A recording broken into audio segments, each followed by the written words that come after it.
بسم اللہ الرحمن الرحیم۔ میں آج گل ہند تعمیر ملت مجلس تعمیر ملت کے آفس میں ان کے ذمہ داران کی موجودگی میں اہل حیدرآباد شہر حیدرآباد کے تمام رہنے والے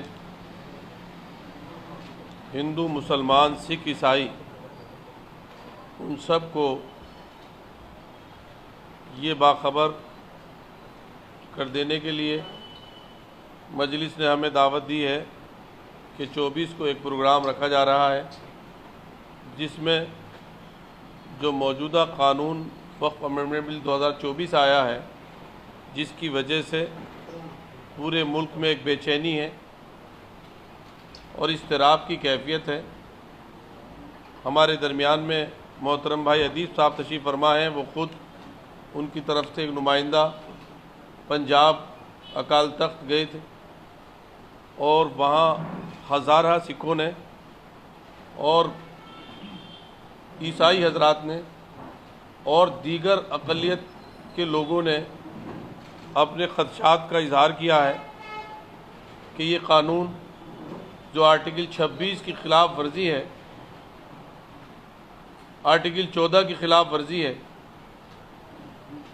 اور دوسرے کئی آرٹیکل جو بنیادی حقوق سے متعلق ہیں ان کی کھلے عام صریح طور پر خلاف ورزی نہیں بلکہ یہ کہا جائے کہ اس کے ساتھ ایک مذاق دستور ہند کے ساتھ، جمہوریت کے ساتھ۔ اس لیے حیدرآباد جو ملک کو فکری طور پر گائیڈ کرتا ہے،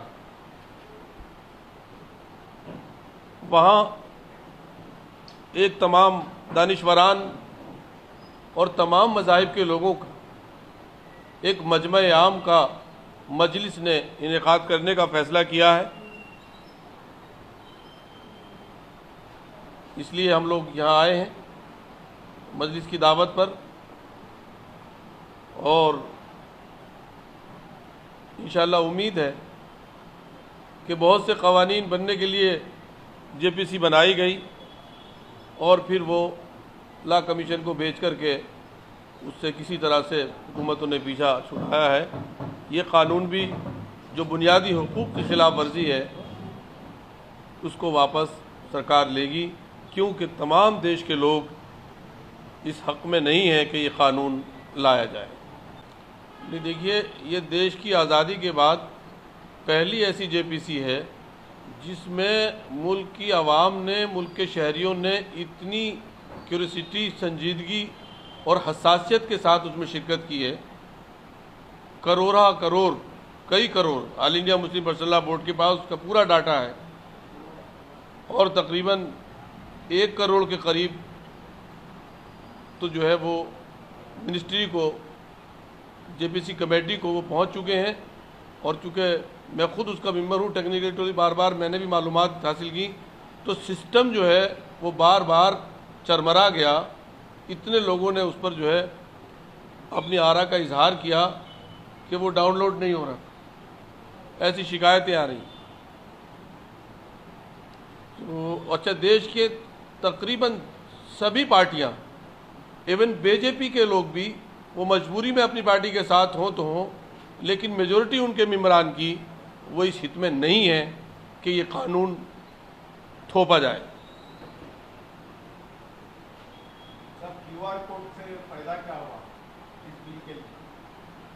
ایک بڑی تعداد کی رائے کا معلوم ہوا کہ وہ اس کے فیور میں نہیں ہے اور اسی کو جاننے کے لیے یہ ایسا کیا گیا تھا، میں سمجھتا ہوں۔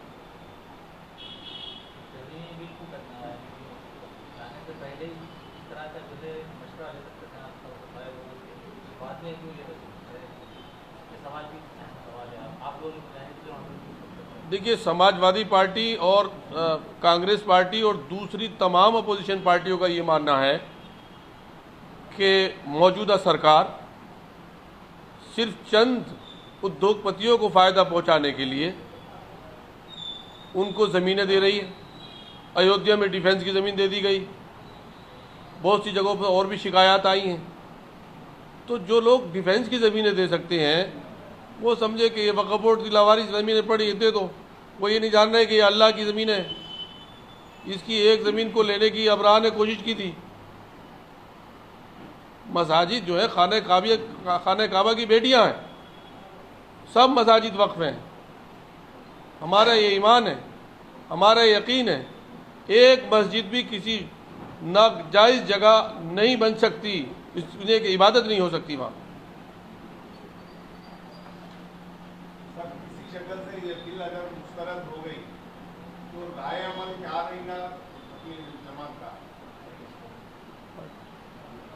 بل کے اوپر اگر کسی شکل سے بل امپلیمنٹ نہیں ہوا تو وقت جائیدادوں کا تحفظ کس طرح سے یہ جماعت مل کر کرے گی؟ It is important. بٹ جی 2013 کا امنڈمنٹ بل جو تھا، جس کمیٹی میں محترم ادیب صاحب موجود ہیں وہ بھی تھے، اس کے سنشودھن میں 2013 کا جو بل تھا اس کے لیے رول بنے اور اس کو امپلیمنٹ کیا جائے. تو ہمیں امید ہے کہ کرائے بھی بڑھیں گے اور جو ناجائز قبضے ہو رہے ہیں وہ بھی رکیں گے. کتنے افسوس کی بات ہے، آپ لوگوں کو سن کر حیرانی ہوگی کہ دہلی میں جامع مسجد فتح پوری ہے، فتح پوری بیگم نے جس کو بنوایا تھا شاہجہاں کی اہلیہ تھی، انگریزوں کے دور سے ہی اس کی زمین جو ہے وہ دکانیں وغیرہ وقف کی تھیں دیکھ بھال کے لیے، وہ ہمارے ہندو بھائیوں کے پاس ہیں. ان کا کرایہ بمشکل پچھلے وقف بورڈ نے 5,000 روپے کیا، جبکہ وہاں پر کا کرایہ مارکیٹ ریٹ سے لاکھوں روپے بنتا ہے. آج وہ لوگ امینڈمنٹ بل کو ویلکم کر رہے ہیں تاکہ مستقل قبضہ کر لیں. پنڈارا روڈ پر ایک مسجد ہے، ایک نرسری بنی ہوئی ہے وہاں، جتنی بڑی مسجد ہے اس سے زیادہ بڑی زمین پر نرسری بنی ہوئی ہے. وہ اس کی حمایت کر رہے ہیں. کیوں؟ وہ چاہتے ہیں جو ہمارے حضرات، ہمارے برادران وطن میں سے، ہندو بھائی میں سے جو لوگ وقف کی زمینوں پر قابض ہیں، وہ چاہتے ہیں کہ وقف پر قبضہ کرنا ہمارے لیے آسان ہو جائے گا. اور ایسے ہی کچھ شکایات مسلمانوں سے بھی ہیں. وقف بورڈ کے کرپٹ جو لینڈ مافیا سے ملے ہوئے کارکنان ہیں ان سے بھی ہیں، لیکن ان کے لیے قانون اپنا کام کرے گا. اس کا مطلب یہ نہیں ہوتا ہے کہ حکومت ساری پراپرٹی کو لاواری سمجھ کر کے مسلمانوں کی عبادت گاہوں اور ان کے ہزاروں سال سے سمجھیے 1,000 سال سے چلتی ہوئی ایک روایات اور وقف بائی یوزر جو خانہ کعبہ ہے، وقف بائی یوزر ہی تو ہے، کوئی ڈیڈ تھوڑی ہے، اس کی ڈیڈ دکھا سکتا ہے. یہ تو ذکر ہے کہ حضرت ابراہیم اسماعیل نے خانہ کعبہ کی بنیادوں کو اٹھایا، کیونکہ کوئی لکھی ہوئی ڈیڈ تو نہیں ہے. اور ایسے ہی ملک کے ہزاروں مندر ایسے ہیں جو قدیمی ہیں، ان کی کوئی ڈیڈ نہیں ہے. اور ہندو انڈومنٹ میں لکھا ہوا ہے صاف صاف کہ کوئی نان مسلم جو اس ہندو انڈومنٹ میں نہیں ہو سکتا. بنارس کے معاملے میں لکھا ہوا ہے، کرناٹکا میں لکھا ہوا ہے، بہار اڑیسہ میں لکھا ہوا ہے. تو پھر یہاں زبردستی لوگوں کو تھوپنا کیوں کر جائے؟ ابھی میں ایک مثال آپ کے سامنے آپ کے مادھیم سے یہ دینا چاہتا ہوں، اور مجھے امید ہے کہ یہ پیغام ان لوگوں تک پہنچے گا جو لوگ مسلمانوں کی جو اللہ کے نام کی پراپرٹیاں ہیں، مسلمان اس کی دیکھ بھال کر رہے ہیں یا وقف بورڈ دیکھ بھال کر رہا ہے. ابھی آج کی ڈیٹ میں دلی وقف بورڈ کے CEO تاریخ میں پہلی بار اشونی کمار نام کے ایک آفیسر بنائے گئے. انہوں نے جو شاہی عیدگاہ ہے بڑا ہندوراؤں میں، اس کی کمیٹی کے پاس 100 سال پرانا نقشہ ہے جو اردو میں لکھا ہوا ہے، انہوں نے نکالا ہے. اور وہ اس مسجد کے سامنے پر مورتی لگانے کے لیے انہوں نے آرڈر کی. وہ چلے گئے تھے، پھر ان کو دوبارہ بھیجا گیا. ایک مسجد اخنجی تھی، کئی سو سال پرانی مسجد.